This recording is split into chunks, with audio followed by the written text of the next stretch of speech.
पंतप्रधान नरेंद्र मोदी हे 2 दिवसीय पोलंड दौऱ्यावरती आहेत। मोदींच्या दुसऱ्याच दिवशी पंतप्रधान मोदींनी कोल्हापूर मेमोरियल इथे जाऊन आदरांजली वाहिली। शिवाय मराठीमध्ये लोकांशी संवादही साधला। जूनना आश्रय देणाऱ्या कोल्हापूरच्या संस्थानिकांची सुद्धा मोदींनी आठवण काढली। 45 वर्षांनंतर भारतीय पंतप्रधान पोलंड दौऱ्यावरती गेलेत।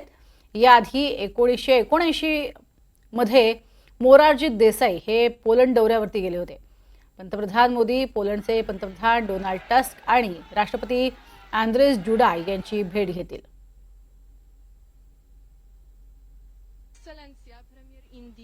सगळ्यात महत्त्वाचं म्हणजे या ठिकाणी असणाऱ्या कोल्हापूरकरांशी आणि मराठी लोकांशी पंतप्रधानांनी मराठीतूनच संवाद साधला।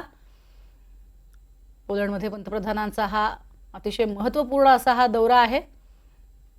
तब्बल आपण बघतोय 45 वर्षांनंतर भारतीय पंतप्रधान हे पोलंडमध्ये दाखल झालेत आणि त्यामुळे तिथे असणाऱ्या भारतीयांमध्ये एक वेगळंच उत्साहाचं चैतन्याचं वातावरण पाहायला मिळाले। महाराष्ट्राच्या नागरिकांच्या आणि मराठी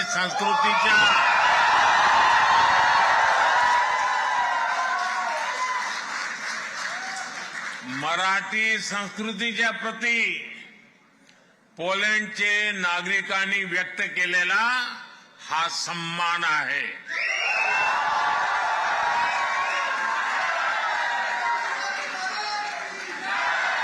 मराठी संस्कृतीत मानव धर्म आचरणाला सर्वात अधिक प्राधान्य आहे। छत्रपति शिवाजी महाराज की प्रेरणा से कोल्हापुर की रॉयल फैमिली ने वलीवड़े में पोलैंड की महिलाओं और बच्चों को शरण दी थी। वहां भी एक बहुत बड़ा कैंप बनाया गया था।